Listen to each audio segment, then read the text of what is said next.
ગઈકાલે રાત્રે 11:30 થી 12 વાગ્યાની વચ્ચે એક ફોન આવ્યો કે મગર છે રહેણાંક વિસ્તારમાં ગાડી વચ્ચે છે. દિવસે સવારે 5:30 વાગે નાના છોકરાઓને ને મોર્નિંગ વોકમાં જતા હોય તેઓને દેખાવ. એક વખત મગર પણ બીજી વખતે દેખાવ ન હતો, જેથી કરીને સવારથી સાંજે લોકો શોધતા હતા પણ ના મળ્યો. રાત્રે 11:30 વાગે મગર મળ્યો ને હેમંત વઢવાણાની ટીમ દ્વારા મંજરપુર વિસ્તારમાં સનસિટી સર્કલ પાસે જઈને મગરને બચાવી લેવામાં આવ્યો છે. મારું નામ દર્શન પંચાલ છે. માંજલપુર ની અંદર થી મને કોલ આવ્યો હતો મારા ફ્રેન્ડ નો, કૃત પટેલ નો, કે મારા ઘર પાસે એક મગરનું બચ્ચું સવારે 5 વાગ્યા સુધી અમારા અહીંના જે રહીશો છે એમને જોયું હતું. એના પછી જોવા મળ્યું નથી. તો અહીંયાના જે નાના બધા જે છોકરાઓ છે અહીંયાનું ગ્રુપ, એ લોકોએ મગરની શોધખોળ ચાલુ કરી. 5 વાગે જોયું, એના પછી પાછું ત્યાંથી ભાગી ગયું.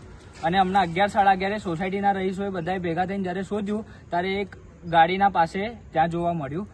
ત્યારે કૃત પટેલનો મારા પર ફોન આવ્યો કે અમારા સોસાયટીમાં એક મગરનું બચ્ચું જોવા મળ્યું છે.